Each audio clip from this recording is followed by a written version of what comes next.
Muchas gracias. Estamos conversando con el senador Carlos Navarrete, coordinador de la bancada del PRD en el Senado. Doctor Crespo. Continuando con lo de las coaliciones, son muy controvertidas, desde luego, pueden tener cierto sentido en ciertas circunstancias, pero creo que algo que indigna, choca más a la ciudadanía es el transfugismo. Es decir, yo no tengo un candidato que pueda ganar y lo tomo de un partido que quizá desechó a un precandidato bueno como su abanderado, y entonces yo lo retomo, el caso de Sinaloa, el caso de Guerrero, y eso no solamente genera confusión, sino decir, bueno, entonces de lo que se trata es de ganar el poder con quien sea, como sea. El caso de Guerrero fue Ángel Aguirre, descalificado por el propio PRD, previamente en años anteriores como perseguidor de la izquierda. ¿Qué significa para un elector el decir, bueno, un priista de hace 3 semanas, 4 semanas, es el que ahora me presenta un programa del PRD, con respaldo además de una alianza de último momento del PAN? Habría que preguntarse una cosa, José Antonio.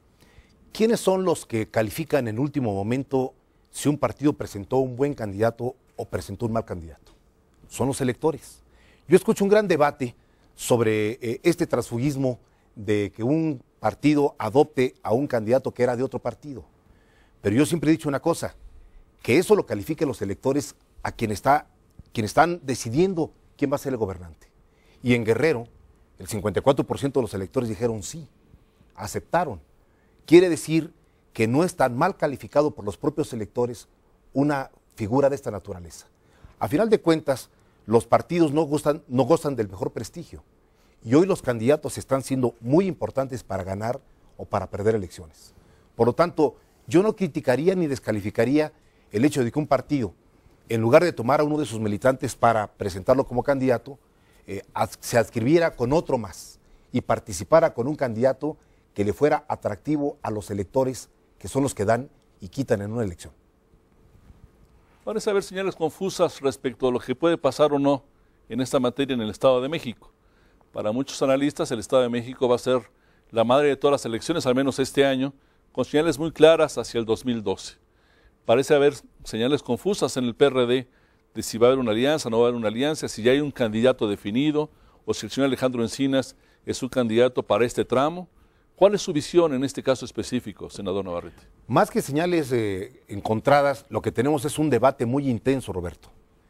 ¿Vale la pena una coalición opositora en el Estado de México, teniendo como columna vertebral al PAN y al PRD, para impedir que el PRI gane? ¿O no vale la pena? No tengo la menor duda de que si el PRD con el PET y Convergencia presentan un candidato, así sea Alejandro Encinas, y el PAN presenta otro candidato, cualesquiera que sea, el PRI tiene altas posibilidades de ganar la gobernatura del Estado de México con un efecto extra. Si el PRI gana el Estado de México, el gobernador Peña Nieto potencia su candidatura presidencial hacia el 2012. Por lo tanto, un triunfo de un bloque opositor mueve las coordenadas nacionales.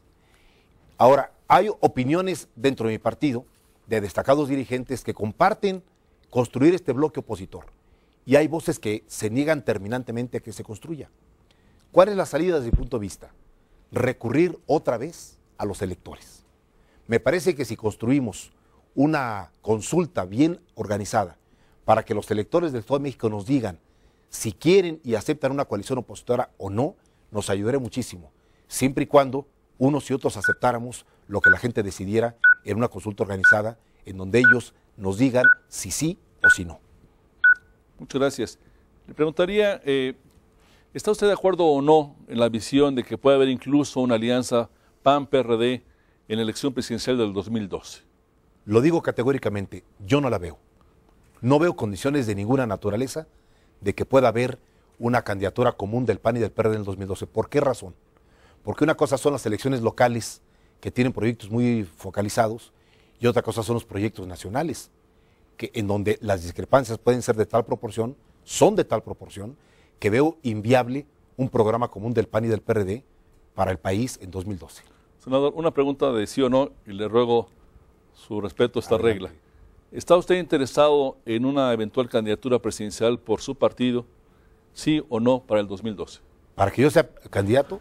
Sí, señor. En la candidatura presidencial, no. ¿Para el Distrito Federal? Categóricamente sí. Estoy en eso y voy a trabajar los próximos meses. Muchas gracias. Creo que podemos abordar, José Antonio, otro tema respecto a la vida interna del partido. ¿Tú cómo percibes este tema? Sí, la imagen que ha dado el PRD ha sido de mucha división, de mucha confrontación. La última elección de dirigente nacional así lo reflejó. Y hay dudas sobre qué va a pasar en la renovación de la dirigencia nacional. Puede ser un motivo de nueva cuenta de confrontación del PRD. Yo debo reconocer, José Antonio, en primerísimo lugar, que mi partido tiene un severo problema de falta de unidad interna. Demasiadas expresiones, demasiadas discrepancias, demasiado ruido en cada debate que tenemos, demasiadas descalificaciones. Y ahora viene la renovación porque Jesús Ortega termina su periodo como presidente nacional. Hemos decidido, que es un primer paso importante, no hacer una elección abierta, sino una elección cerrada en el Consejo Nacional. 300 consejeros, vamos a elegir al próximo presidente, al secretario general y a los miembros de la Comisión Política y el secretariado. Ahora bien, no resolvemos el problema si no logramos un segundo acuerdo, que la dirección que entre en vigor en marzo para dirigir al PRD sea capaz de sentar en la misma mesa a Andrés Manuel López Obrador, a Marcelo Ebrard y construir un método para la selección del candidato presidencial a finales de este año y garantizar que el PRD vaya unido con un solo candidato en el 2012. Si el PRD tiene 2 candidatos o más, será una catástrofe. No seremos un factor importante para la contienda electoral del 2012. Por eso, un solo candidato, unidad en este proceso y una dirección reconocida por todos que procese esa decisión es muy importante. Los mexicanos ya estamos acostumbrados a que las izquierdas, como se les llama en muchos países y cada vez más en México, tengan su propia vida diversa. Mi impresión es que esto ocurre en la mayor parte de los países con izquierdas más o menos fuertes, no solamente en México. Sin embargo, será importante ver la opinión de nuestro invitado central sobre este enfoque. Regresamos en un minuto con ustedes nuevamente. Gracias.